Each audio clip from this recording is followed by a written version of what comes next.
할렐루야. 예, 한 주간 동안 은혜 가운데 잘 보내셨습니까? 예.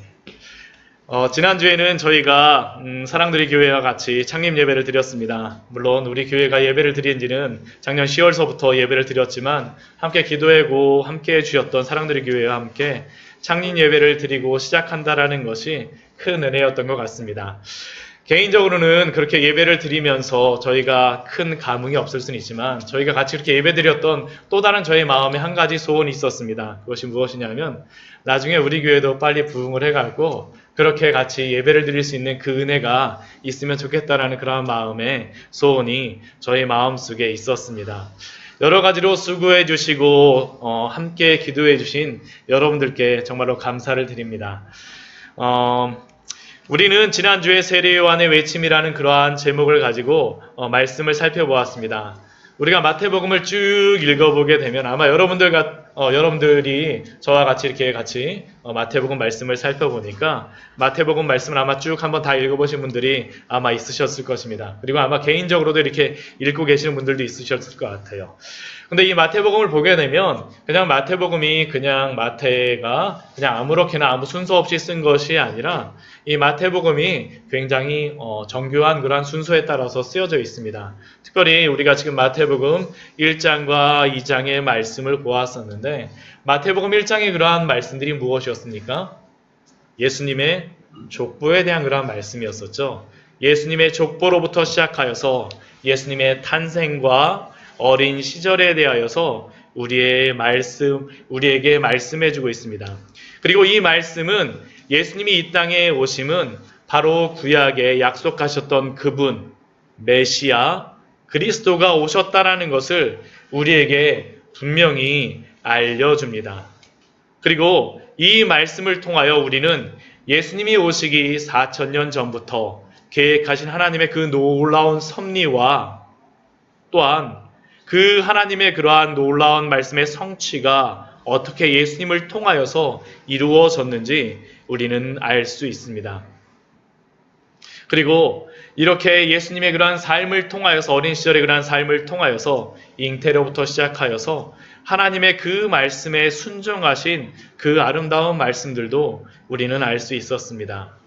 어떻게 여러분들은 그 앞에 우리가 같이 나누었던 마태복음의 이 말씀을 통하여서 예수 그리스도의 그 하나님의 성취된 그러한 언약들 그리고 예수님의 그 아름다운 순종들에 대하여서 여러분들 발견하셨습니까? 그리고 누리셨습니까? 저는 제가 설교자로서 이 자리에 서지만 단순히 지식 전달자로서 여러분들과 같이 함께하기를 원하지 않습니다.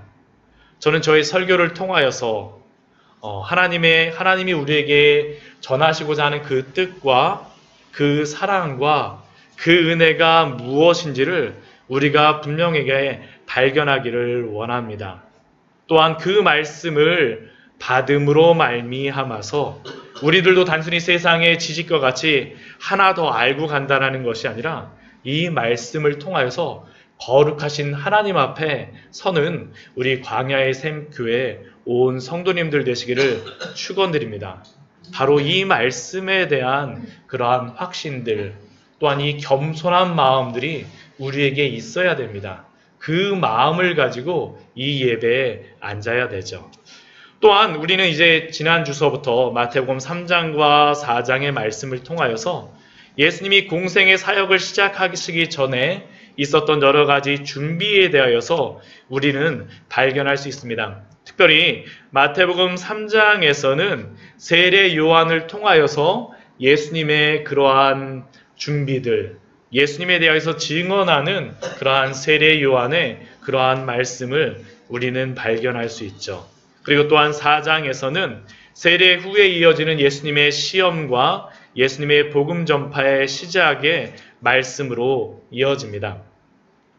지난주에는 우리 마태복음 3장 1절과 4장의 그 4절의 1절서부터 4절까지의 말씀을 통하여서 세례 요한이 이사야 선지자가 예언하였던 광야에 외치는 자의 소리로서 예수님의 길을 준비하는 그러한 말씀을 살펴보았습니다.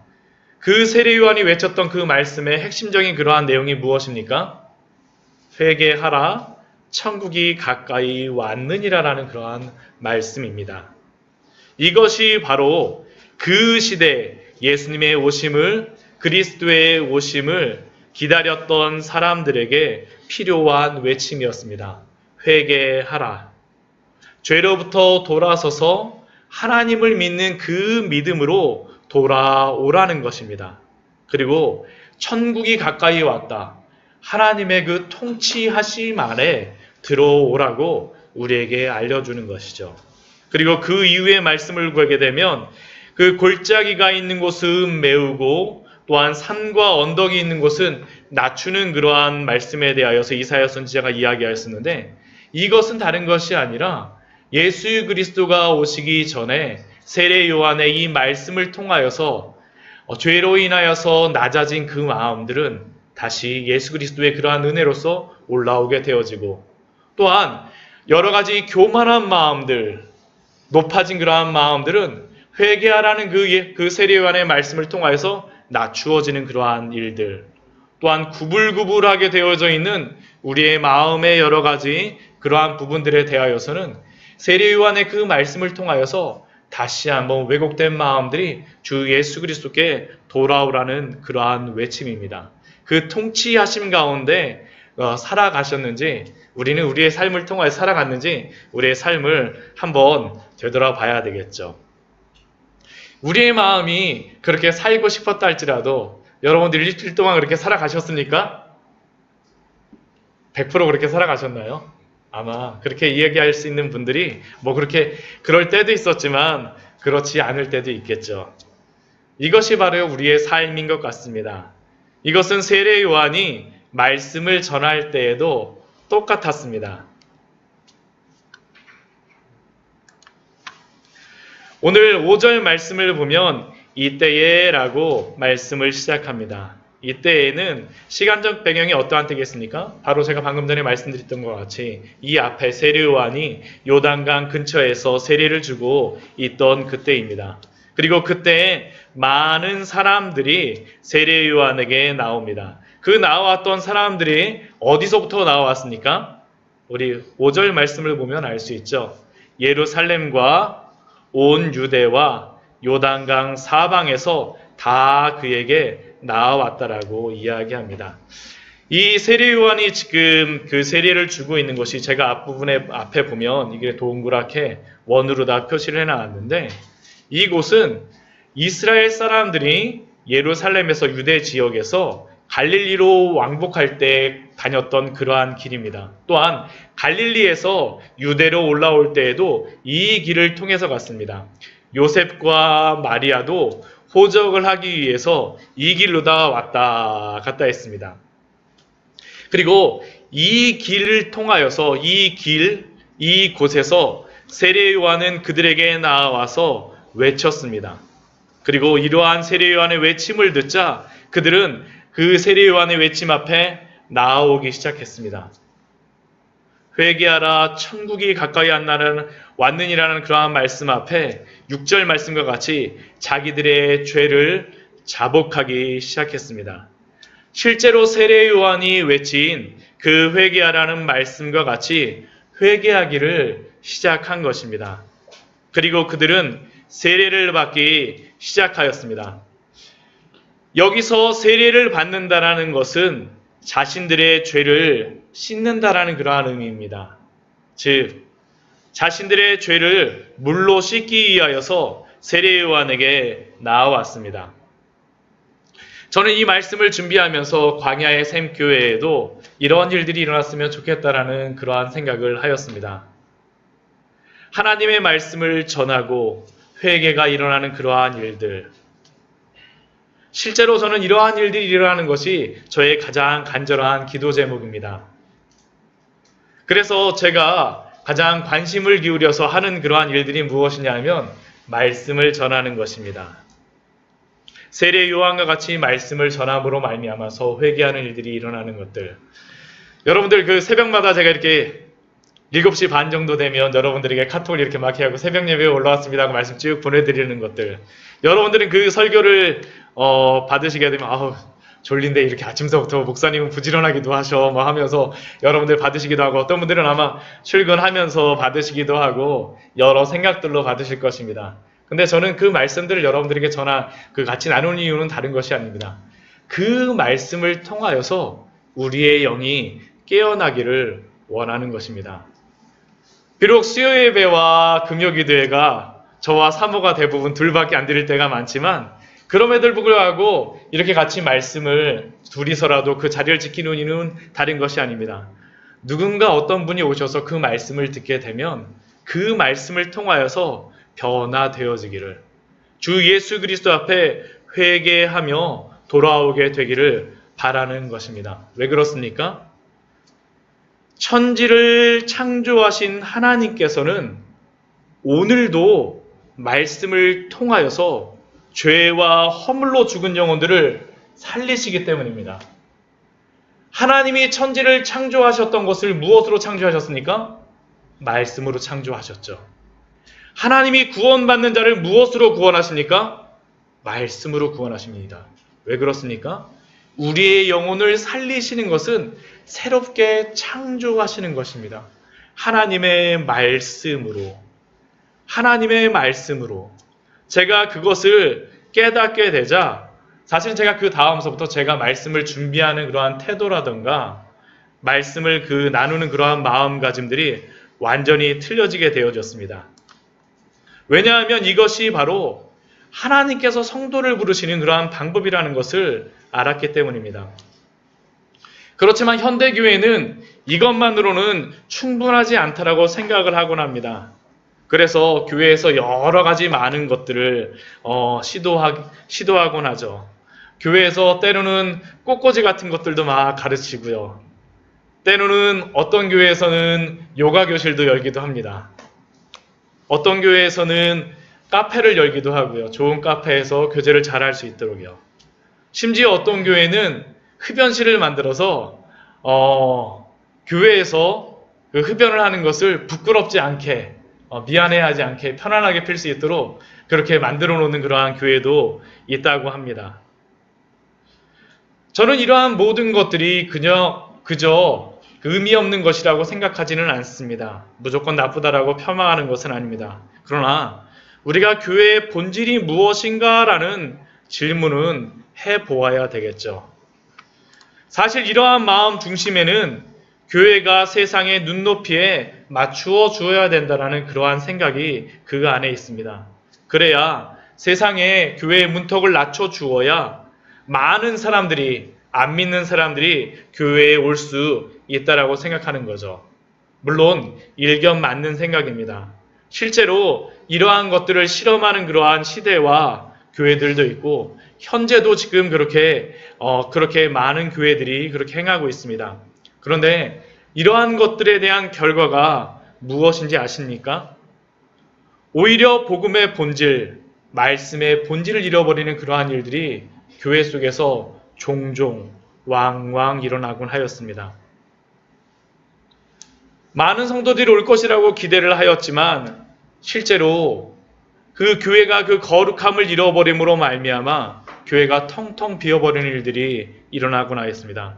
오늘날 유럽 교회들이 이런 모습이 된 근본적인 원인 중에 하나입니다. 그러나 교회의 가장 영광스러운 시대, 가장 부흥하였던 시대는 언제입니까? 교회의 거룩을 포기하지 않고 그 본질인 복음으로 돌아가서 그 말씀을 전할 때 교회는 부흥하였습니다. 흡사 오늘 세례 요한이 우리를 통하여서 알려주는 것처럼 복음을 전하였던 것처럼 오늘 저희가 읽었던 말씀은 아니지만 마태복음 3장 4절 말씀에 보면 세례 요한의 그러한 모습에 대하여서 이렇게 알려줍니다. 이 요한은 낙타 털옷을 입고 허리에 가죽띠를 띠고 음식은 메뚜기와 석청이었더라. 굉장히 보기에 볼품 없었던 사람이라는 것을 우리에게 알려줍니다. 그러나 세례 요한에게 많은 사람이 모여들었습니다. 왜 그렇습니까? 하나님이 보내셨기 때문입니다. 우리 광야의 샘교회가 이런 교회가 되어지기를 소원합니다. 복음에 충실한 교회, 겉으로만 우리가 드러나는 교회가 아니라 우리의 내면이 복음으로 인해서 충만한 그러한 성도님들이 되기를 소원하십시오. 정말 우리가 그러한 것들에 굉장히 열심히 해야 됩니다. 이것이 바로 교회의 본질이며 우리가 추구해야 될 것이 아니겠습니까? 그러나 이러한 세례 요한의 그러한 것들에 대하여서 모든 사람들이 다 세례 요한의 설교를 듣고 회개하며 돌아온 것은 아니었습니다. 오늘 7절 말씀을 보면 좀 어떻게 보면 저에게는 충격적인 그러한 말씀이 나옵니다. 요한이 많은 바리새인들과 사두개인들이 세례 베푸는 데로 오는 것을 보고 많은 바리새인들과 사두개인들이 세례 요한에게 오기 시작해요. 그런데 그 사람들을 향해서 세례 요한이 외쳤던 그러한 이야기, 그러한 말이 무엇인지 아십니까? 잘 오셨습니다. 오셔서 너무 환영합니다. 진작 오시죠. 우리는 그렇게 생각하기가 쉬운데 세례 요한은 그렇게 말하지 않습니다. 무엇이라고 이야기합니까? 독사의 자식들아라고 이야기하죠. 독사의 자식들아. 사실 세례 요한이 이렇게 이야기하는 그러한 이유가 있습니다. 우리 마태복음 말씀에는 나오지 않았지만 요한복음 1장 말씀을 보게 되면 세례 요한이 이렇게 말하는 그러한 배경이 있어요. 배경이 있습니다. 요한복음 1장 19절서부터 28절까지의 말씀을 보게 되면 제사장들과 레위인들이 여러 사람들을 그 요한에게 보냅니다. 그리고 요한에게 묻기 시작합니다. 뭐라고 묻냐 하면 너가 도대체 누구냐? 내가 이 요단강에서 이렇게 회개하라 천국이 가까이 왔냐라고 말하는데 도대체 너가 누구냐? 그리고 세례 요한에게 묻습니다. 너가 그리스도냐? 너가 엘리야냐? 너가 그 선지자냐? 그런데 세례 요한은 거기에 대해서 자신은 아니라고 이야기하죠. 자신은 광야에 외치는 자의 소리라고 이야기합니다. 그들이 누구냐 하면 24절 말씀 보면 바리새인들이 보낸 자라고 이야기합니다. 결국 오늘 마태복음 4장에서 세례 요한이 바리새인들과 사두개인들이 왔던 그러한 이유를 알고 있었던 것이죠. 벌써 세례 요한과 이 사람들과는 벌써 몇 차례의 그러한 대화가 있었기 때문에 이 사람들에 대하여서 이렇게 말하고 있는 것입니다. 그러나 세례 요한이 이들을 향하여서 독사의 자식들이라고 이야기하지만 이렇게 이야기하는 것은 사실은 쉬운 것이 아니었습니다. 왜냐하면 이 바리새인이나 사두개인은 이 시대 최고의 권력을 가진 그러한 종교 지도자들이었습니다. 바리새인은 여러 문헌들을 보게 되면 그 시대에 예수님 때 한 6,000명 정도 있었다라고 이야기를 합니다. 6,000명 정도밖에 안 되었다라고 이야기를 하고 사두개인들은 어떤 사람들이었었냐면 그 예루살렘 성전에 있었던 대제사장 계열의 그러한 사람들이었습니다. 어쩌면 세례 요한의 아버지가 제사장이었기 때문에 사두개인들 중에는 이 세례 요한과 안면이 있던 그러한 사람이 있을 수도 있었습니다.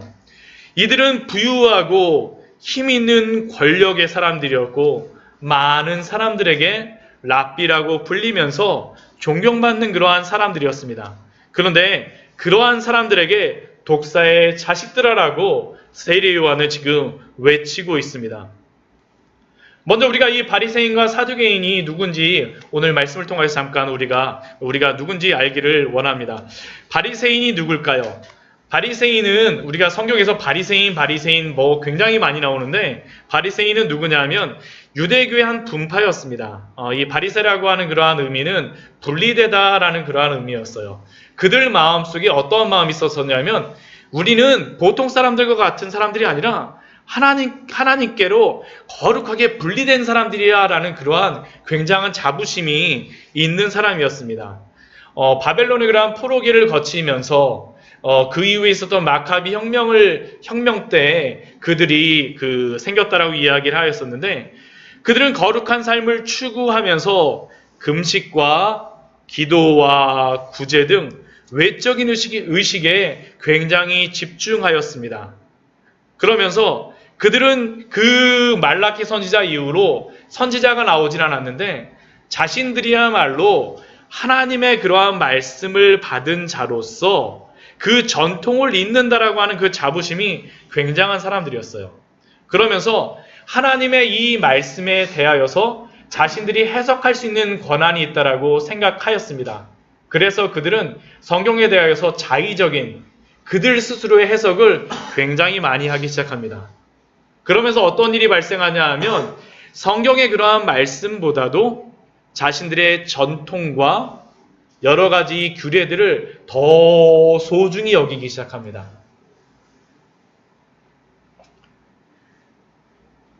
그러면서 성경의 본질과는 멀어진 형식적이고 위선적인 종교인들이 된 사람들이 누구냐 하면 바로 이 바리새인들이었습니다. 형식적인 그리스도인들이죠. 형식적인 종교인들. 그렇다고 하면 사두개인은 누구일까요?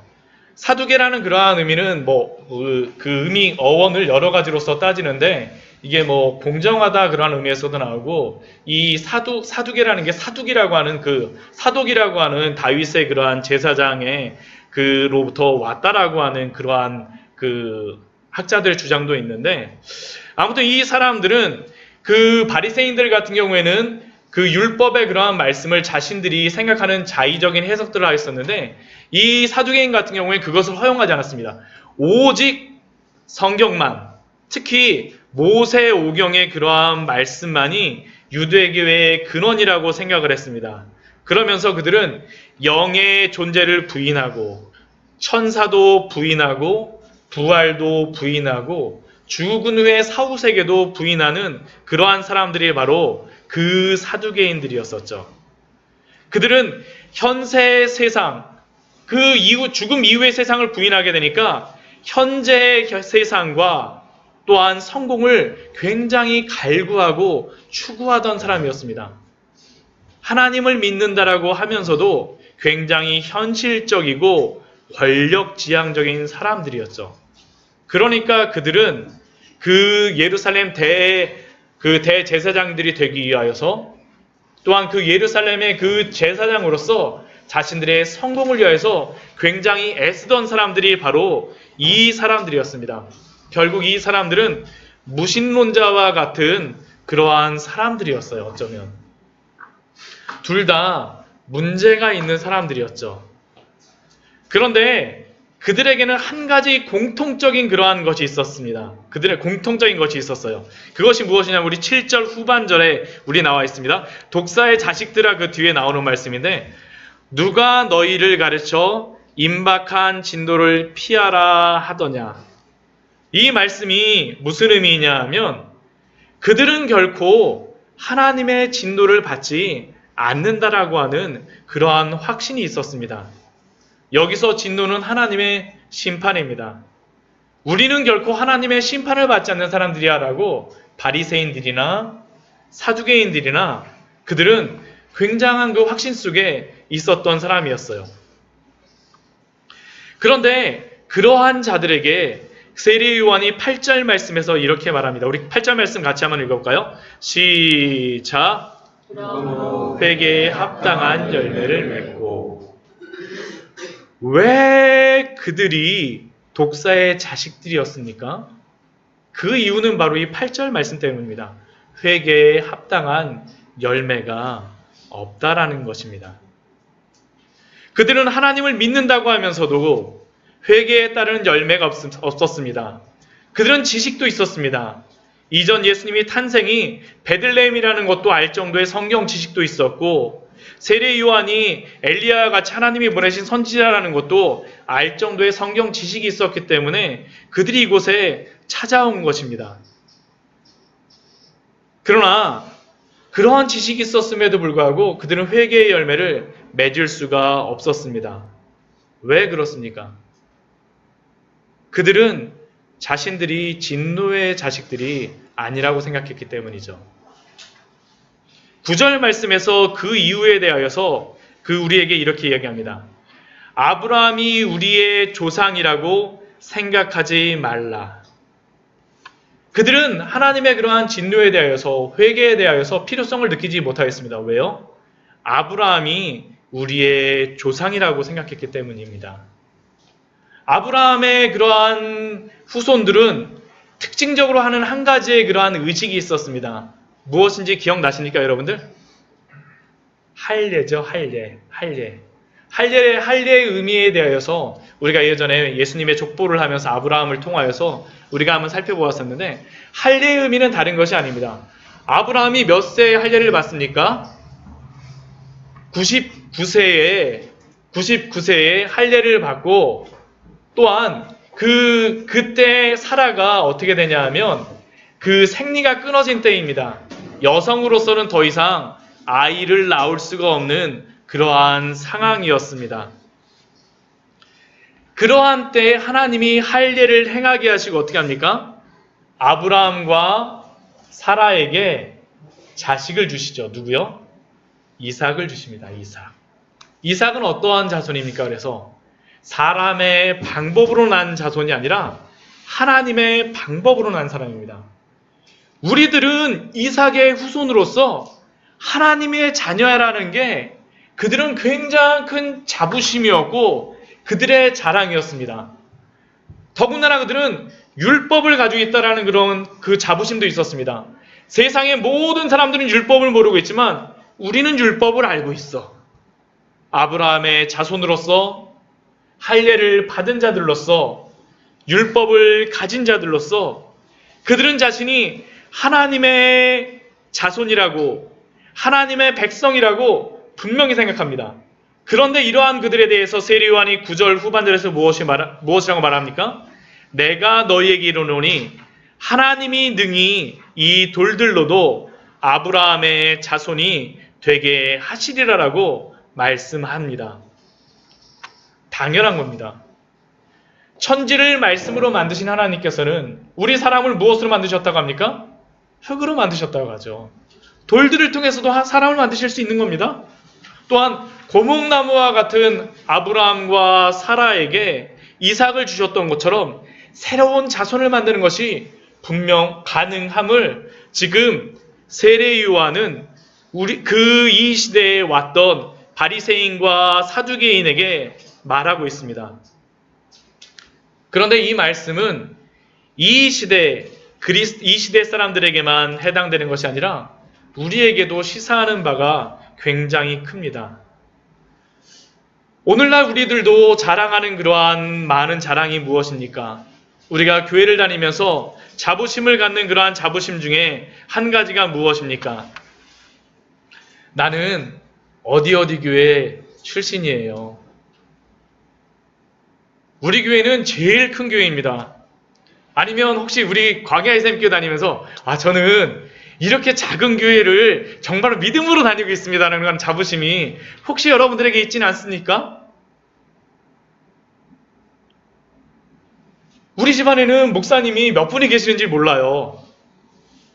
또 어떤 분은 이런 얘기도 하시더라고요. 제가 이사를 여러 번 다니면서 교회를 여러 군데를 다녔는데요. 제가 그렇게 다니면서 되게 감사했던 게 뭐냐면 제자훈련을 가는 데마다 다 받았습니다. 그것이 그분에게 굉장히 자랑이 되시기도 해요. 물론 제가 그것이 나쁘다라고 말씀드리는 게 아니에요.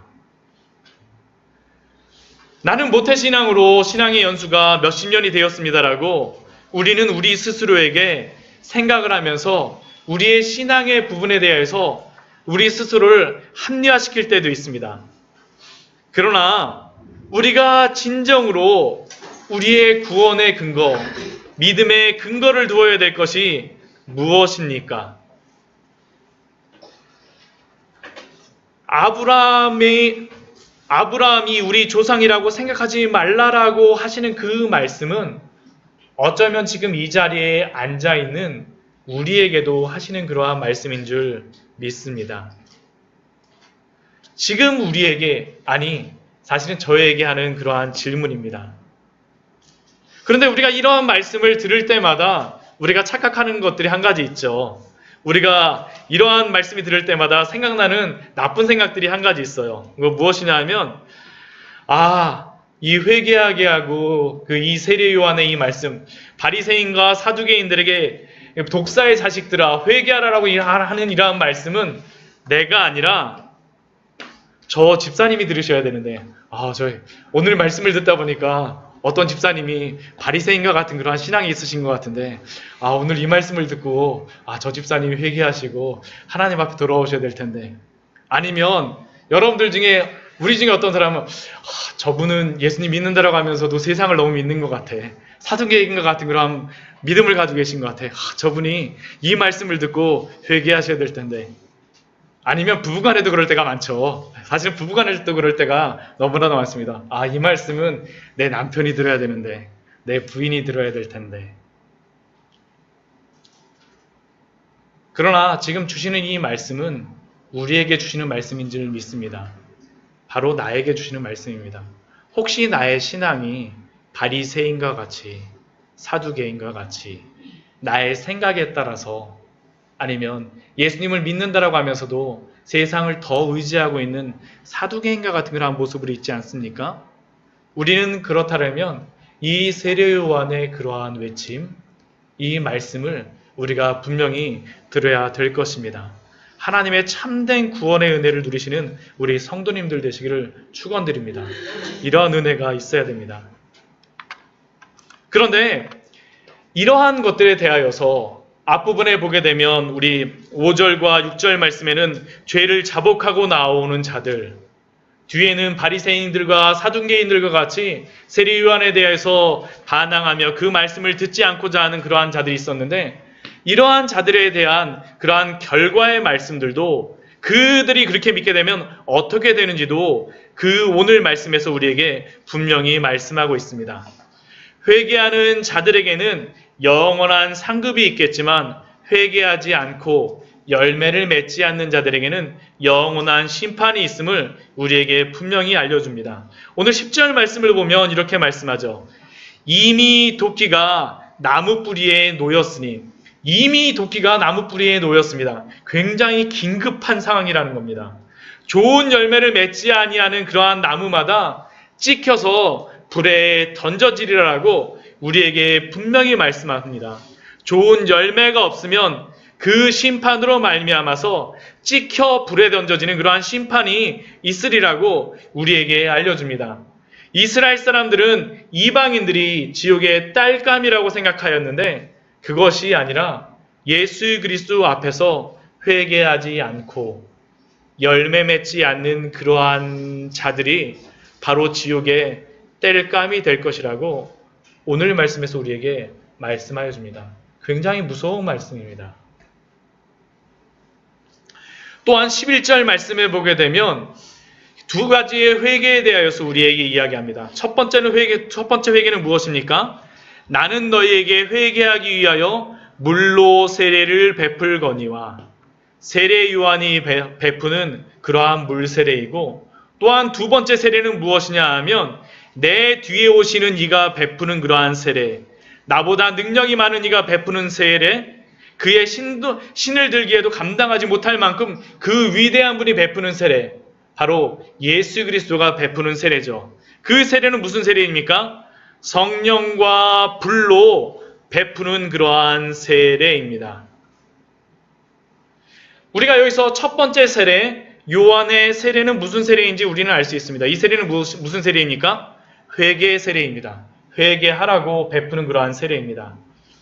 또한 예수님이 베푸는 세례를 우리 첫 번째 우리는 성령의 세례를 볼 수 있습니다. 이 성령의 세례는 의미가 무엇입니까? 이것은 바로 성령의 인치심으로 베푸는 그러한 세례입니다. 구원받았음에 대하여서 알려주시는 세례입니다.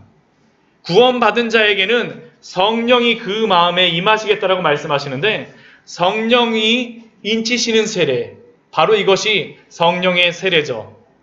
그렇다면 불세례는 무엇일까요? 성령과 불세례가 동일한 세례일까요? 사실은 이게 우리가 좀 성경을 보면서 잘못 이해하는 그러한 부분들입니다. 우리는 보통 불세례하게 되면 하나님으로부터 뜨거운 무엇인가를 받는 그러한 것으로 생각하는데, 마태복음 말씀에서는 사실은 그 말씀을 이야기하고 있지 않습니다. 우리 10절 말씀을 보게 되면 불이 무엇으로 이야기가 됩니까? 좋은 열매를 맺지 않는 나무마다 찍혀 불에 던져진다라고 이야기하죠. 우리 12절 말씀에서는 불을 무엇으로 얘기합니까? 알곡은 모아 곳간에 들이고 쭉정이는 꺼지지 않는 불에 태우시리라고 이야기합니다. 결국 하나님의 심판, 진노의 세례가 바로 불세례입니다. 결국 예수 그리스도가 이 땅에 오셔서 성령과 불로 세례를 베푸시겠다라고 이야기하시는 그 이야기가, 그 내용이 무엇입니까? 그것은 예수 그리스도가 오시게 되면 구원에 관련된 것만 이루어진다라고 생각하는데 그렇지 않습니다. 예수 그리스도가 오게 되면 성령 세례, 구원의 세례가 이루어져서 알고근무와 12절 말씀과 같이 곳간에 드리는 일들도 일어나지만 한편에서는 불세례, 심판이 동시에 일어납니다. 12절 말씀과 같이 쭉정이는 꺼지지 않는 불을 통하여 그 이루어지는 그 심판이 일어난다라는 거죠. 우리가 예수 그리스도의 복음을 전하게 되면 믿는 자에게는 예수 그리스도를 통해서 베풀어 주시는 그 구원이 일어나지만 믿지 않는 자에게는 그 자리에서 믿지 않는 자들에게는 심판이 있음이 선언된다라는 것이 바로 이 불세례입니다. 즉 구원과 심판이 동시에 일어남을 우리에게 알려줍니다. 그런데 제가 이렇게 말씀드리게 되면 한 가지 궁금해 하시는 그러한 질문들이 생깁니다. 그렇다면 예수 그리스도의 성령 세례는 구원하시고 예수 그리스도의 오심을 통하여서 이 땅에 나타났는데 왜 예수 그리스도를 통한 그러한 불세례, 심판이 이 땅에 일어나지 않았나요? 라는 그러한 질문이 우리의 마음속에 생깁니다. 아마 이러한 질문 하시고 싶은 분들 계실 거예요. 예수님이 오시면 성령과 불세례 하게 되면 둘 다 명확히 나타나야 되는 게 아닌가? 사실 이 질문은 세례요한의 질문이기도 했습니다. 자신이 알고 있는 예수님은 성령 세례와 불세례를 동시에 행하시는 분인데 예수님이 그렇지 않다라는 거죠. 우리 마태복음 11장 우리가 말씀 한번 보도록 할까요? 마태복음 11장.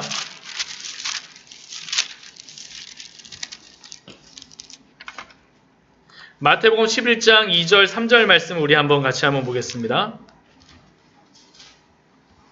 2절 3절 말씀 우리 같이 한번 보겠습니다.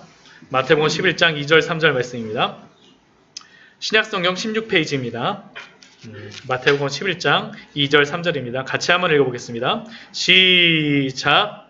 요한이 옥에서 그리스도께서 하신 일을 듣고 제자들을 보내어 예수께 여짜오되 오실 그이가 당신이니까 우리가 다른 일을 기다리오리.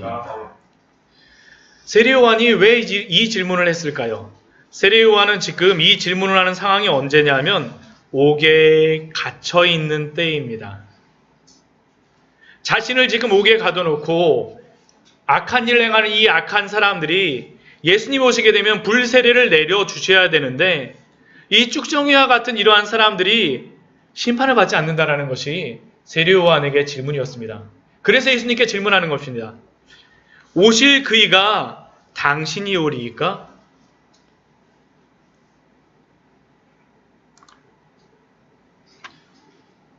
그러면 세례요한이 잘못 이해를 한 것일까요? 성령과 불세례, 구원과 심판, 세례요한이 잘못 이해한 것입니까? 아닙니다. 예수님은 분명히 2000년 전 이 땅에 오셨을 때 불세례를 행하셨습니다. 하나님의 진노를 이 땅에 행하셨어요. 하나님께서는 분명히 이 땅에 그분의 진노를 이루셨습니다. 어떻게 이루셨을까요? 예수 그리스도가 자신에게 그 진노를 내리신 것입니다. 받으신 것입니다.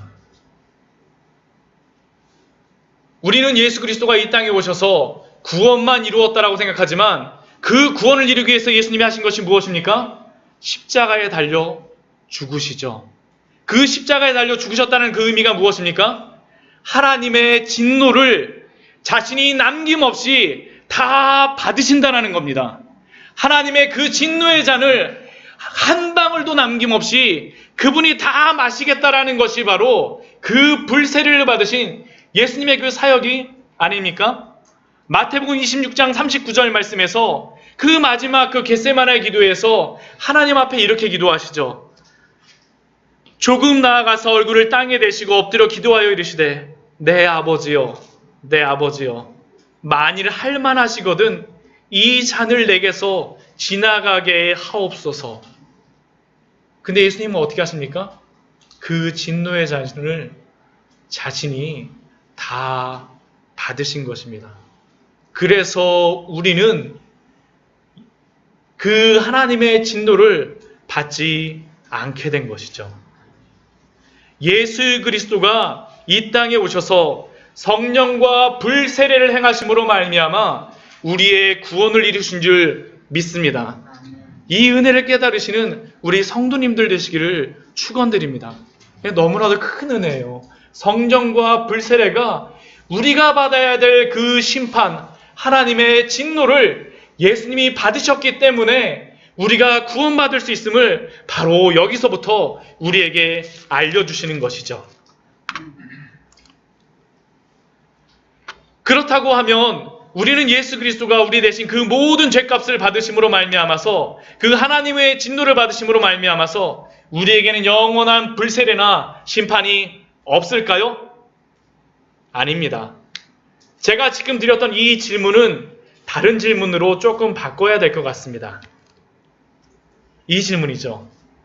예수 그리스도의 심판에 대하여서 여러분들은 믿고 계십니까?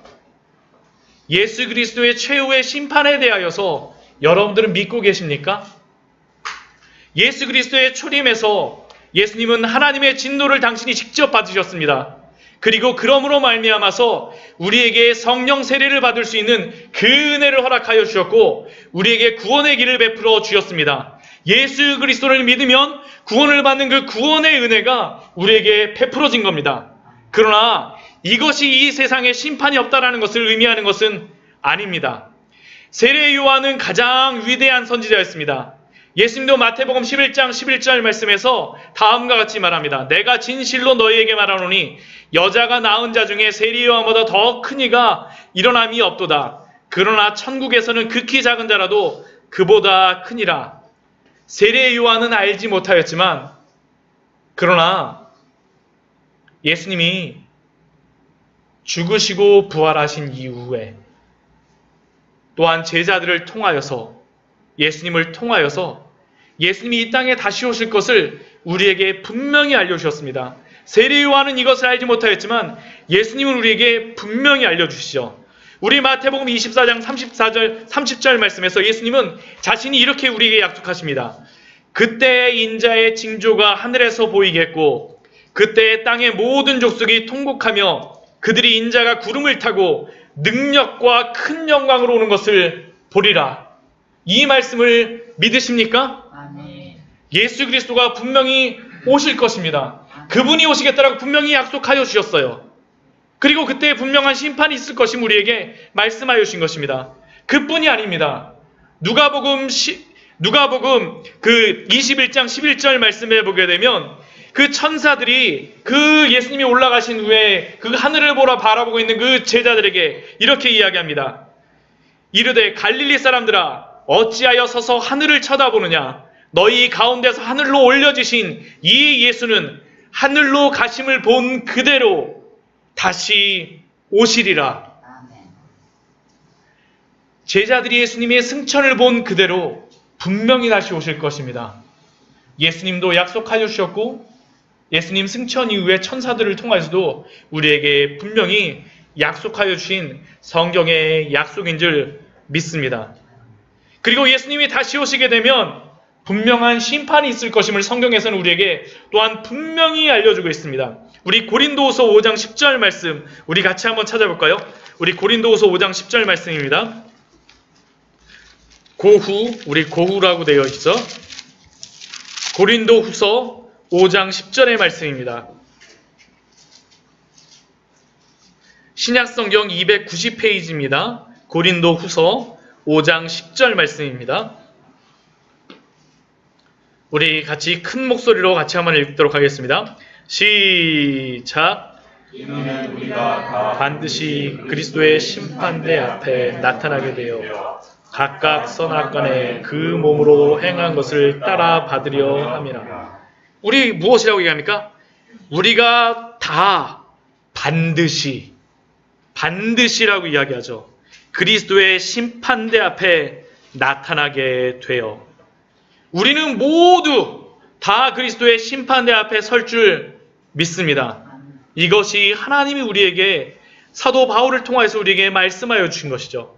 히브리서 9장 27절 말씀에서는 이렇게 말씀합니다. 한 번 죽는 것은 사람에게 정해진 것이요 그 후에는 심판이 있으리니. 우리에게 죽음도 있지만 우리의 죽음이 분명할 것이지만 그러나 심판도 분명할 것임을 우리에게 말씀합니다. 또한 베드로후서 3장 7절 말씀에서는 우리에게 이렇게 말씀합니다. 이제 하늘과 땅은 그 동일한 말씀으로 불사르기 위하여 보호하신 바 되어 경건하지 아니한 사람들의 심판과 멸망의 날까지 보존하여 두신 것이니라. 하나님의 심판이 분명히 있습니다. 우리 성경의 가장 마지막 말씀, 우리 요한계시록에서 우리 무엇이라고 얘기할까요? 우리 한번 같이 찾아보도록 하겠습니다. 요한계시록 20장 말씀입니다. 가장 마지막에, 우리 신약성경 우리 가장 마지막에 있는 말씀입니다. 요한계시록 20장 11절, 15절, 우리 11절에서 우리 15절까지의 말씀을 같이 한번 보도록 하겠습니다. 요한복음 20장 11절에서부터 우리 15절까지의 말씀을 우리 한번 같이 보도록 하겠습니다. 예수 그리스도의 그 최후의 심판 때, 그 그리스도의 심판대 앞에 어떤 모습으로 있는지, 또 우리는 어떠한 모습으로 설 것인지 우리에게 알려주고 있습니다. 우리 요한계시록 20장 11절에서부터 15절까지의 말씀입니다. 같이 한번 읽도록 하겠습니다. 우리 그냥 읽지 마시고요. 이 말씀을 여러분들이 한번 상상해 보면서 잘 한번 읽으시기 바랍니다. 같이 읽겠습니다. 시작. 또 내가 크고 흰 보좌와 그 위에 앉으신 이를 보니 땅과 하늘이 그 앞에서 피하여 간데 없더라.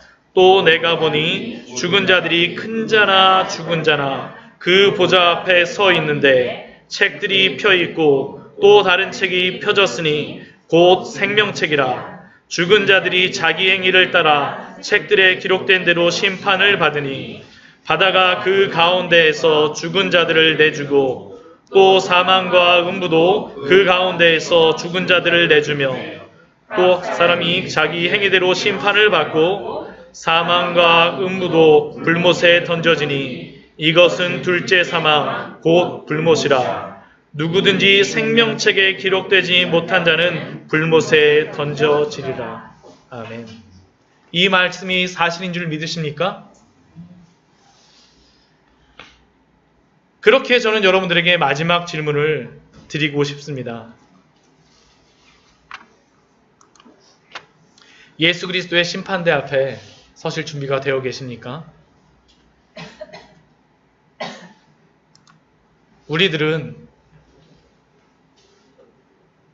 우리가 그냥 이렇게 여러 명이 앉아 있으니까, 그냥 단체로 다 앉아 있으니까 우리가 이 심판대 앞에 선다라는 게 무엇인지 모르지만 우리는 각자 예수 그리스도의 그 심판대 앞에 설 것입니다. 그런데 여러분들은 이 심판대 앞에 서실 준비가 되어 계십니까? 우리 마지막으로 우리 말씀 한번 우리 읽도록 하겠습니다. 예수님께서 마지막에 우리에게 경고하신 그러한 말씀입니다. 우리 누가복음 21장 34절 말씀입니다. 제가 이 말씀들은 제가 직접 여러분들에게 말씀할 수도 있지만 예수님이 직접 하셨던 말씀들이 여러분들이 듣기를 원합니다. 제가 지어내는 말이 아니라 예수님이 직접 하신 말씀이에요. 네. 우리 누가복음 21장 34절 말씀입니다. 34절, 36절 말씀입니다. 우리 같이 읽도록 하겠습니다. 누가복음 21장 34절에서 36절까지 말씀입니다. 신약성경 133페이지입니다. 신약성경 133페이지 누가복음 21장 34절, 36절입니다. 우리 같이 한번 읽을게요. 시작! 너희는 스스로 조심하라. 그렇지 않으면 방탕과 술 취함과 생활의 염려로 마음이 둔하여지고 뜻밖의 그날이 덕과 같이 너희에게 임하리라. 이날은 온 지구상에 거하는 모든 사람에게 임하리라. 그러므로 너희는 장차 올 이 모든 일들을 능히 피하고 인자 앞에 서도록 항상 기도하며 깨어 있으라 하시니라. 아멘. 우리 34절 말씀에서 이야기하죠. 바리새인과 사두개인과 같은 그러한 신앙을 가진 우리들에게 방탕함과 술 취함과 생활의 염려로 마음이 둔하여질까봐 우리에게 이렇게 경고하십니다. 방탕함과 술 취함과 생활의 염려로 마음이 둔하여지지 말라고요. 그리고 대신 우리에게 무엇을 하라고 말씀하십니까? 인자 앞에 서도록 항상 기도하며 깨어 있으라. 항상 기도하며 깨어 계시는 우리 광야의 샘교회 성도님들 되시기를 축원드립니다. 이것이 우리의 경고가 되어지기를 원합니다. 날마다 우리 스스로를 항상 하나님 앞에 세워봐야 됩니다. 말씀을 정리하도록 하겠습니다. 오늘 세례요한의 회개하라, 천국이 가까이 왔느니라는 그 외침에 대하여 두 가지의 반응들로 사람들은 나타납니다. 어떠한 사람들은 그 반응에 대하여서 자기의 죄를 회개하고 자복하고 나오지만, 또한 어떤 사람들은 오히려 반항하며 그 말씀으로부터 멀어집니다. 그러나 성경이 우리에게 알려주는 것은 분명하죠. 회개에 합당한 열매를 맺은 자들에게는, 알곡과 같은 사람들에게는 천국을 허락하여 주시지만, 이 말씀에 대하여 거부하고 부인하는 사람들에게는 하나님의 진노가 있을 것임을 우리는 분명히 기억하여야 됩니다. 그리고 또한 예수 그리스도가 2000년 전 이 땅에 오셨을 때에는 하나님의 진노를 우리 대신 당하셨지만, 예수님이 다시 오실 때에는 심판의 주로 서실 것임을 분명히 깨닫고 날마다 그 날을 준비하며 기도하며 깨어 계시는 우리 성도님들 되시기를 축원드립니다.